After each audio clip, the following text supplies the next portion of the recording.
ഇറാന്റെ പുതിയ പരമോന്നത നേതാവ് മുജ്തബ ഖമനേയി ലക്ഷ്യമിട്ട് അമേരിക്കൻ നീക്കം ശക്തമാകുന്നു. കഴിഞ്ഞ ദിവസമാണ് മുജ്തബ ഖമേനി അതീവ ഗുരുതരാവസ്ഥയിലാണെന്നും ഇറാന്റെ പരമോന്നത നേതാവായ വിവരം എന്തിന് ഖമനേയി മരിച്ച വിവരം പോലും മുജ്തബ അറിഞ്ഞിട്ടില്ല എന്ന് പറയുന്നു. എന്നാൽ ഇറാൻ ഇപ്പോഴും മുജ്തബ ഖമേനിയുടെ മരണവാർത്ത പുറത്തുവിടാതിരിക്കുകയാണ് എന്ന തരത്തിലുള്ള പലതരത്തിലുള്ള ഊഹാപോഹങ്ങൾ വാർത്തകളൊക്കെ തന്നെ പുറത്തു വന്നിരുന്നു. മുജ്തബയെ കുറിച്ചും അദ്ദേഹത്തിന്റെ നീക്കങ്ങളെക്കുറിച്ചും കൃത്യമായ വിവരം നൽകുന്നവർക്ക് $10 മില്യൺ ഏകദേശം 92.47 കോടി രൂപ പാരിതോഷികമായി തരുമെന്നാണ് US സ്റ്റേറ്റ് ഡിപ്പാർട്ട്മെന്റ് പ്രഖ്യാപിച്ചിരിക്കുന്നത്.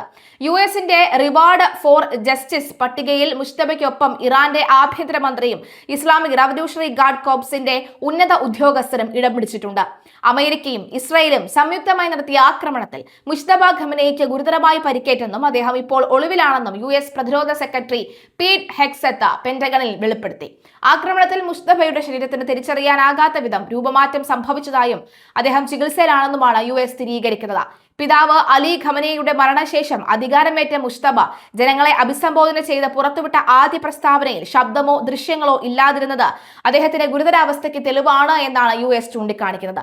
ഇപ്പോൾ ഇത്രയും വലിയ 92.47 കോടി രൂപ എന്ന വലിയ ഈ ഭീമൻ സംഖ്യ ഇപ്പോൾ അമേരിക്ക പ്രഖ്യാപിച്ചതിന് പിന്നാലെ തന്നെ ഇറാനിൽ നിന്നുള്ള ജനങ്ങൾ തന്നെ മുജ്തബയുടെ വിവരങ്ങൾ ചോർത്താനുള്ള ശ്രമങ്ങൾ നടക്കുന്നുണ്ട് എന്നാണ് ഇപ്പോൾ വിവരം. അതായത് ഇവർക്ക് അറിയേണ്ടത് മുജ്തബ മരിച്ചിട്ടുണ്ടോ ഇല്ലയോ എന്ന കാര്യം മാത്രം അറിഞ്ഞാൽ മതിയാകും. അങ്ങനെ മുജ്തബയുമായി ബന്ധപ്പെട്ട വിവരങ്ങൾ തേടാനായി ഇറാനിലെ ജനങ്ങൾ തന്നെ ഒന്നടങ്കം കളത്തിലിറങ്ങുന്ന സാഹചര്യമാണ് കാണുന്നത്. ഇറാന്റെ പക്കൽ ധാരാളം ക്യാമറകളും റെക്കോർഡിംഗ് സംവിധാനങ്ങളുമുണ്ട്. എന്നിട്ടും എന്തുകൊണ്ടാണ് ഒരു രേഖാമൂലമുള്ള പ്രസ്താവന മാത്രം പുറത്തുവിട്ടത്?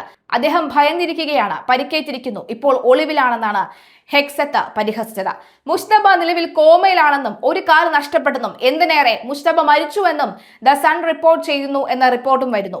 ടെഹ്റാനിലെ സിന യൂണിവേഴ്സിറ്റി ആശുപത്രിയിൽ അതീവ സുരക്ഷാ വലയത്തിലാണ് അദ്ദേഹം കഴിഞ്ഞിരുന്നത് എന്ന വാർത്ത വരുന്നു. US ഇസ്രായേൽ ആക്രമണത്തിൽ ഇറാന്റെ മിസൈൽ പ്രഹരശേഷി 90%, ഡ്രോൺ ആക്രമണ ശേഷി 95% തകർക്കപ്പെട്ടതായി ഹെഗ്സെത്ത് വ്യക്തമാക്കി. ഏകദേശം 15,000 ശത്രുതാവളങ്ങളെ സഖ്യകക്ഷികൾ ഇതുവരെ തകർത്തു. ഇറാനിയൻ സുരക്ഷാ മേധാവി അലി ലാറിജാനി, പരമോന്നത നേതാവിന്റെ deputy chief of staff Ali Asghar Hejazi എന്നിവരുടെ വിവരങ്ങളും നൽകുന്നവർക്കും അമേരിക്ക പ്രതിഫലം വാഗ്ദാനം ചെയ്തിട്ടുണ്ട്. സംഘർഷം 3-ാം ആഴ്ചയിലേക്ക് കടന്നതോടുകൂടി ഇറാന്റെ ഭരണസമിതി കേന്ദ്രങ്ങളിൽ അമേരിക്കൻ നിരീക്ഷണം കടുപ്പിച്ചിരിക്കുകയാണ്. മുജ്തബ ഖമനേയി ഗുരുതരാവസ്ഥയിലാണെന്ന വാർത്തകൾ പുറത്തു വന്നതോടുകൂടി ഇറാനിൽ അധികാര വടവല്യം രൂക്ഷമാകുന്നതായാണ് പാശ്ചാത്യ രഹസ്യാന്വേഷണ ഏജൻസികളുടെ വിലയിരുത്തൽ. പരമോന്നത നേതാവായി ചുമതലയേറ്റ ദിവസങ്ങൾക്കുള്ളിൽ തന്നെ മുജ്തബ അദൃശ്യനായത് ഭരണകൂടത്തിനുള്ളിൽ വലിയ അനിശ്ചിതത്വത്തിന് കാരണമായിട്ടുണ്ട്. മുജ്തബയ്ക്ക് പകരം IRGCയിലെ തന്നെ മറ്റൊരു മുതിർന്ന നേതാവിനെ കൊണ്ടുവരാനുള്ള നീക്കങ്ങൾ നടക്കുന്നുണ്ടോ എന്നും അമേരിക്ക പരിശോധിക്കുന്നുണ്ട്. ഇറാന്റെ മിസൈൽ ഡ്രോൺ ശേഷി ഏതാണ്ട് പൂർണ്ണമായും തകർത്തുവെന്ന പെന്റഗണിന്റെ വെളിപ്പെടുത്തലിന് പിന്നാലെ ഇസ്രായേൽ തങ്ങളുടെ അടുത്ത ലക്ഷ്യം പ്രഖ്യാപിച്ചിരിക്കുകയാണ്. മുജ്തബയെ കൂടാതെ ലിസ്റ്റിലുള്ള മറ്റ് IRGC കമാൻഡർമാരെ ന്യൂട്രലൈസ് ചെയ്യുക എന്ന ലക്ഷ്യത്തോടു കൂടിയുള്ള സൈബർ ഇന്റലിജൻസ് ഓപ്പറേഷനുകൾക്കാണ് സഖ്യകക്ഷികൾ ഇപ്പോൾ മുൻഗണന നൽകുന്നത്. ഇറാന്റെ ഭാഗത്ത് നിന്ന് ഔദ്യോഗിക പ്രതികരണം ഒന്നുമില്ലെങ്കിലും ഔദ്യോഗിക മാധ്യമങ്ങൾ വഴി മുജ്തബയുടെ പഴയ ദൃശ്യങ്ങൾ പ്രചരിപ്പിച്ച് ജനങ്ങൾക്കിടയിലെ ആശങ്ക പരിഹരിക്കാനാണ് ഭരണകൂടം ശ്രമിക്കുന്നത്. എന്നാൽ ഈ ദൃശ്യങ്ങളുടെ വിശ്വാസ്യത അമേരിക്ക തള്ളിക്കളയുന്നു. ഇറാൻ സൈന്യത്തോട് കീഴടങ്ങാൻ ആവശ്യപ്പെട്ട് അമേരിക്കൻ പ്രസിഡന്റ് ട്രംപ് രംഗത്ത് വന്നു. ഇറാന്റെ സൈന്യത്തോട് ആയുധങ്ങൾ ഉപേക്ഷിക്കണമെന്നും ട്രംപ് മുന്നറിയിപ്പ് നൽകിക്കഴിഞ്ഞു. ട്രൂത്ത് സോഷ്യലിലൂടെയാണ് ട്രംപിന്റെ ഈ മുന്നറിയിപ്പ്. ഇറാനിലെ പ്രധാന എണ്ണ കയറ്റുമതി കേന്ദ്രമായ ഖാർഗ് ദ്വീപിലെ സൈനിക കേന്ദ്രങ്ങൾ അമേരിക്ക തകർത്തതായും ട്രംപ് അവകാശപ്പെട്ടു. എന്നാൽ ഇവിടത്തെ എണ്ണ ടെർമിനലുകൾ നിലവിൽ സുരക്ഷിതമാണെന്നും ട്രംപ് പറയുന്നു. ഇറാന്റെ എണ്ണ കയറ്റുമതിയുടെ 90% ഖാർഗ് ദ്വീപിലെ ടെർമിനലുകളിൽ നിന്നാണ്. ഹോർമൂസിലൂടെയുള്ള കപ്പൽ സഞ്ചാരം തടഞ്ഞാൽ ഖാർഗിലെ എണ്ണ ടെർമിനലുകൾ ആക്രമിക്കാൻ മടിക്കില്ല. ഇറാനിൽ ഭരണമാറ്റത്തിന് വെല്ലുവിളികൾ ഉണ്ടെന്നും ട്രംപ് പറയുന്നു. അതേസമയം സംഘർഷം തുടരുന്ന പശ്ചാത്തലത്തിൽ അമേരിക്ക മിഡിൽ ഈസ്റ്റിൽ സൈനിക വിന്യാസം ശക്തിപ്പെടുത്തുകയാണ്. ഫെബ്രുവരി 28-ന് സംയുക്ത US ഇസ്രായേൽ വ്യോമാക്രമണത്തിൽ അലി ഖമനേയും മറ്റു മുതിർന്ന ഇറാനിയൻ ഉദ്യോഗസ്ഥരും കൊല്ലപ്പെട്ടതിനെ തുടർന്നാണ് മുജ്തബ ഖമേനി ഇറാന്റെ പരമോന്നത നേതാവായി സ്ഥാനമേറ്റത്. ആക്രമണത്തിൽ പരിക്കേറ്റതായി വിശ്വസിക്കപ്പെടുന്ന മുജ്തബ ഖമേനി ഇതുവരെ പൊതുവേദിയിൽ പ്രത്യക്ഷപ്പെട്ടിട്ടില്ലെങ്കിലും വ്യാഴാഴ്ച തന്റെ ആദ്യ പ്രസ്താവന പുറത്തുവിട്ടിരുന്നു.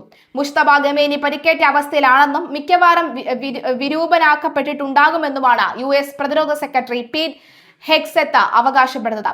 പരമോന്നത നേതാവിന് പുറമെ ഇറാന്റെ സുരക്ഷാ മേധാവി അലി ലാരിജാനി, ഇന്റലിജൻസ് മന്ത്രി ഇസ്മായിൽ ഖത്തീബ്, ആഭ്യന്തരമന്ത്രി എക്സദർ മൊമൈനി, ഖമനേയുടെ ഓഫീസിലെ 2 ഉദ്യോഗസ്ഥർ എന്നിവരെ കുറിച്ചുള്ള വിവരങ്ങളും അമേരിക്ക തേടുന്നുണ്ട്. ഇറാന്റെ നേതൃത്വം ഭൂഗർഭ അറകളിൽ ഭീതിയോടെ ഒളിച്ചിരിക്കുകയാണെന്നും US പ്രതിരോധ സെക്രട്ടറി അവകാശപ്പെടുന്നു. വെള്ളിയാഴ്ച ടെഹ്റാനിൽ നടന്ന ഒരു റാലിയിൽ പ്രസിഡന്റ് മസൂദ് പസഷ്കിയാനും വിദേശകാര്യ മന്ത്രി അബ്ബാസ് അരഗജിയുമൊപ്പം ലാരിജാനി പങ്കെടുക്കുന്ന വീഡിയോ ദൃശ്യങ്ങൾ പുറത്തു വന്നിരുന്നു. ഈ ദൃശ്യങ്ങൾ റോയിറ്റേഴ്സ് അടക്കമുള്ള വാർത്താ ഏജൻസികൾ സ്ഥിരീകരിച്ചിരുന്നു. ഇസ്ലാമിക് റവല്യൂഷണറി ഗാർഡ് കോർപ്സ് കമാൻഡറും ഡിഫൻസ് കൗൺസിൽ സെക്രട്ടറിയും ഉൾപ്പെടെയുള്ള മറ്റ് 4 ഉദ്യോഗസ്ഥരുടെ വിവരങ്ങളും വെബ്സൈറ്റിലുണ്ടെങ്കിലും ഇവരുടെ പേരുകളോ ചിത്രങ്ങളോ ഉൾപ്പെടുത്തിയിട്ടില്ല. ലോകമെമ്പാടും ഭീകരപ്രവർത്തനങ്ങൾ ആസൂത്രണം ചെയ്യുകയും നടപ്പിലാക്കുകയും ചെയ്യുന്ന IRGCയുടെ വിവിധ വിഭാഗങ്ങളെ നയിക്കുന്നത് ഈ വ്യക്തികളാണെന്ന സ്റ്റേറ്റ് ഡിപ്പാർട്ട്മെന്റ് വാദമുണ്ട്. വിവരങ്ങൾ നൽകുന്നവർക്ക് പ്രതിഫലത്തിന് പുറമെ സുരക്ഷിതമായ മറ്റൊരു സ്ഥലത്തേക്ക് പുനരധിവാസവും നൽകുമെന്ന് US അറിയിച്ചു. US പൗരന്മാരുടെ മരണത്തിന് ഇടയാക്കിയ ആക്രമണങ്ങൾക്ക് ഉത്തരവാദികൾ IRGC ആണെന്നാണ് ആരോപിച്ചാണ് അമേരിക്ക ഈ സംഘടനയെ വിദേശ ഭീകര സംഘടനയായി പ്രഖ്യാപിച്ചിട്ടുള്ളത്. കൂടാതെ 2020 ഇറാനിയൻ കമാൻഡർ ഖാസിം സുലൈമാനിയെ വധിച്ചതിന് പ്രതികാരമായി പ്രസിഡന്റ് ട്രംപിനും മറ്റ് US ഉദ്യോഗസ്ഥർക്കുമെതിരെ ഇറാൻ വധശ്രമങ്ങൾ ആസൂത്രണം ചെയ്തതായും വാഷിംഗ്ടൺ ആരോപിക്കുന്നു.